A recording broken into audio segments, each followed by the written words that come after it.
Leo ni Septemba 25. Happy birthday kama umezaliwa tarehe na mwezi kama wa leo, kwa sababu unashare birthday na mmoja kati ya mwigizaji mkubwa kutokea kitaa kile pale cha Marekani. Hapa namzungumzia Will Smith. Kama unaikumbuka Bad Boys for Life ya mwaka 2020, mshikaji ambaye alicheza uhusika wa Mike, basi ndio huyu ambaye namzungumzia, Will Smith. Mmoja kati ya sifa yake kubwa ni kuhusiana na issue nzima ya kuwa multi-talented. Huyu jamaa ana uwezo wa kucheza character mbalimbali. Moja kati ya character ambayo anaicheza ni uigizaji, pia ni mwanamuziki, pia anasimama katika upande wa production, ni producer, ambapo amekuwa mtayarishaji wa filamu kama The Fresh Prince of Bel-Air. Pia ukiachana na upande huo, ni mtu ambaye anajishughulisha na ujasiriamali. Huyu ni moja kati ya mshikaji ambaye amefanya makubwa sana katika kiwanda cha filamu pamoja na kiwanda cha muziki, mpaka kufikia time ya kuweza kupata tuzo kubwa kama tuzo za Oscar. Lakini bila kusahau mwaka 1998 alipata tuzo ya Grammy kupitia wimbo wake wa Men in Black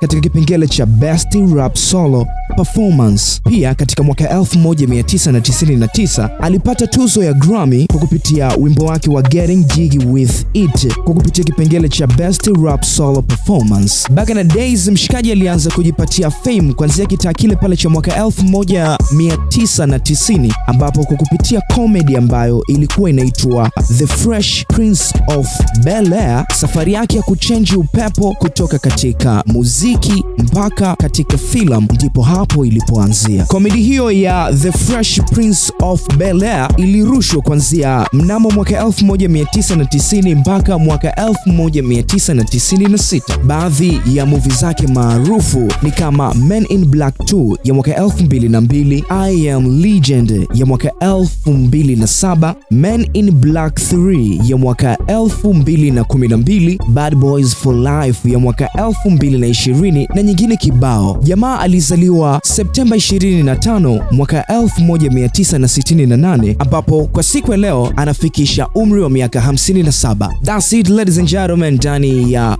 WHO aka What's Happened Over There. Massive shout out to my editor Danny. Mimi ni Daddy Father of 6 babies, Kelvin KO.